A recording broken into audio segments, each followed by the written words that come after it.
kelas 3 SD, tema 3, subtema 1, pembelajaran 1 dan 2, benda di sekitarku.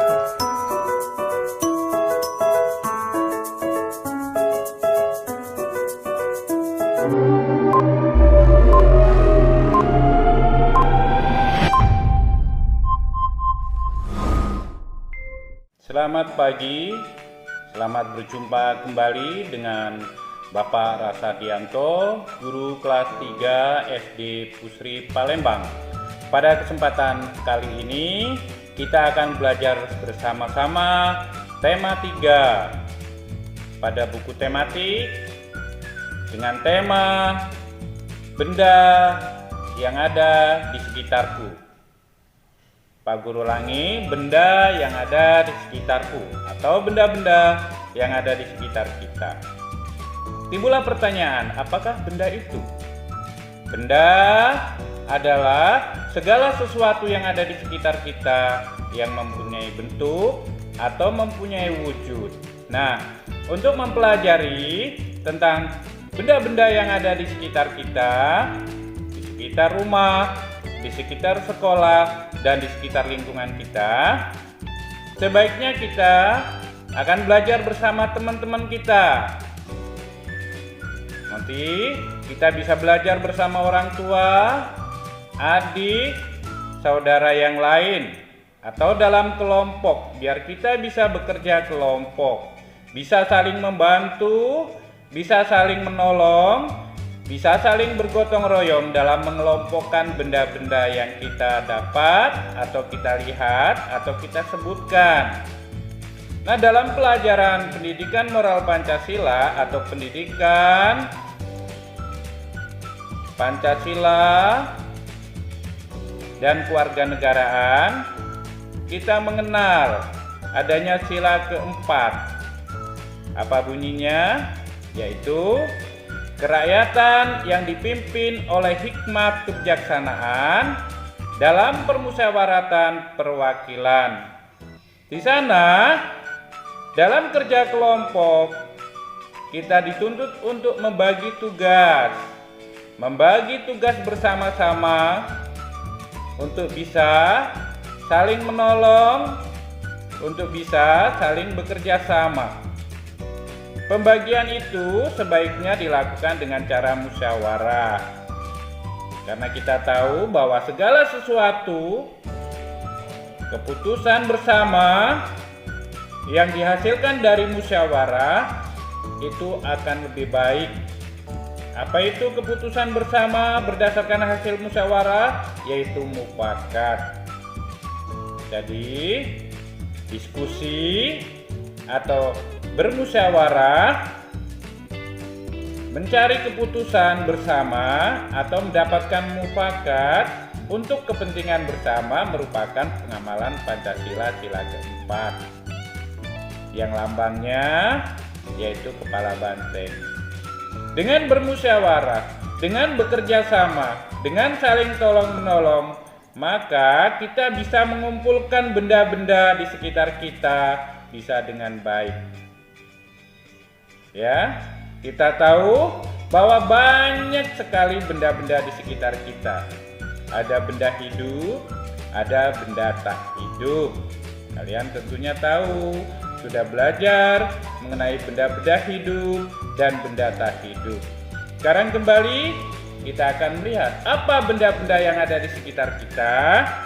Ada papan tulis, ada meja, ada pensil, ada penggaris, ada batu, dan masih banyak lagi. Ada tumbuhan juga, ada hewan, dan masih banyak lagi tentang benda-benda yang ada di sekitar kita. Ya, ingat lagi sifat-sifatnya. Dalam kelas 2 dulu kita sudah belajar makhluk hidup atau benda-benda wujud daripada benda itu. Ada benda padat, ada benda cair, dan ada benda gas. Masih ingat kan? Sifat-sifatnya juga perubahannya. Nah, di kelas 3 kita menyebutkan benda-benda itu. Ada yang besar dan juga ada yang kecil. Benda-benda itu dapat kita ukur. Benda-benda itu dapat kita ketahui panjangnya, beratnya, ya. Melalui apa? Melalui alat ukur tentunya. Kita akan belajar mengenai alat ukur yang menggunakan satuan panjang. Ya, untuk mengetahui satuan panjang, apa yang kita perlukan? Ada penggaris, ada meteran. Meteran itu bermacam-macam. Ya, ada meteran baju, ada meteran sedang, ada meteran panjang untuk mengukur panjang tanah. Intinya, kita akan melihat satuan panjang pada pelajaran matematika kali ini. Ya, kita perhatikan tentang satuan panjang dan perbandingannya. Tapi terlebih dahulu kita sebutkan, ingat kembali satuan panjang yang pernah kita pelajari di kelas 2 juga. Ada kilometer, km disingkat, hektometer, hm, dekameter, dam, meter, desimeter, sentimeter, dan milimeter. Kita lihat alat ukur satuan panjang. Ini adalah alat ukur satuan panjang. Penggaris, ya, penggaris. Meteran kain biasa digunakan oleh penjahit, yaitu meteran kain. Roll kecil, ya, ini biasa digunakan oleh pertukangan, yaitu ahli bangunan. Dan meteran roll panjang yang biasa digunakan untuk mengukur lapangan. Nah, satuannya kita lihat. Biasanya meteran kertas, meteran anak pelajar ini menggunakan satuan sentimeter. Sekarang kita perhatikan di papan tulis, ya. Kita perhatikan papan tulis. Kita akan bersama-sama melihat perbandingan satuan panjang. Pada pelajaran matematika ada satuan panjang. Kita lihat kilometer, hektometer, dekameter, meter, desimeter, sentimeter, dan milimeter. Untuk kita pelajari dari kilometer sampai milimeter. Perbandingannya dalam satu langkah dari kilometer ke hektometer, setiap langkah adalah perkalian daripada 10. Hektometer ke dekameter juga 10. Dekameter ke meter juga 10, dan seterusnya. Nih, kita lihat. Kilometer ke hekto 10, hekto ke dekameter 10, dekameter ke meter 10, meter ke desimeter 10, desimeter ke sentimeter 10, dan sentimeter ke milimeter juga 10. Kita akan melihat bahwa 1 sentimeter sama dengan 10 mm. 1 meter sama dengan 100 cm.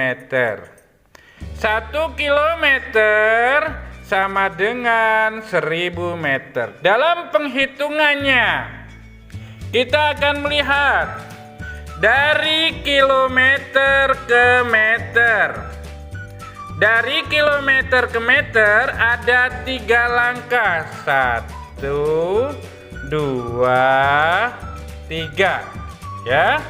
Jadi perkaliannya karena 3 maka 10 kali 10 kali 10 sama dengan 1000. Dengan kata lain 1 kilometer sama dengan 1000 meter. Dan kita lihat lagi contoh yang kedua. Kita akan mengetahui dari meter ke sentimeter.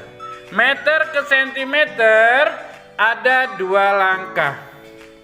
1, 2. Maka pengerjaannya adalah 10 kali 10 sama dengan 100. Dengan kata lain 1 meter sama dengan 100 cm. Nah, demikian itu yang kita pahami tentang satuan panjang. Kembali kita melihat benda-benda yang ada di sekitar kita, terutama di rumah, yaitu ada benda-benda lemari, jendela, meja, dan kursi, yaitu benda-benda padat yang ada di sekitar kita yang sangat bermanfaat. Benda-benda ini sering disebut perabotan yang digunakan untuk menyimpan barang dan untuk keperluan kita. Selain itu juga ada benda-benda yang bisa dibuat alat musik. Misalnya, kita lihat benda-benda yang bisa dibuat alat musik. Nah, ini kita tahu bahwa alat musik kita bedakan menjadi 2. Ada alat musik melodis. Ini alat musik melodis yang terdiri dari banyak nada. Ada do sampai do tinggi. Do, re, mi, fa, sol, la, si, do. Nadanya adalah do, re, mi, fa, sol, la, si, do. Nah, itu namanya alat musik melodis. Selanjutnya, alat musik yang hanya memiliki satu nada atau alat musik tidak memiliki nada. Ya, alat musik ritmis. Contohnya alat musik ritmis adalah rebana. Apa ini? Gendang. Apa ini? Drum. Apa ini? Marakas dan tifa. Itu alat musik ritmis, alat musik yang tidak mempunyai nada. Bagaimana? Kita juga akan mempelajari tentang apa? Cara berolahraga kita. Melempar dan menangkap bola itu perlu kerjasama. Seperti tadi kita bicarakan, ada pembagian tugas, ada yang melempar, ada yang menangkap. Olahraga tentang lempar tangkap bola itu membutuhkan kelincahan dan ketelitian. Bagaimana anak-anak? Pelajaran kita. Semoga kalian bisa memahami pembelajaran kita hari ini. Kita cukupkan sampai di sini. Selamat belajar. Tetap semangat. Semoga kalian bisa belajar dengan baik. Demikian dan terima kasih.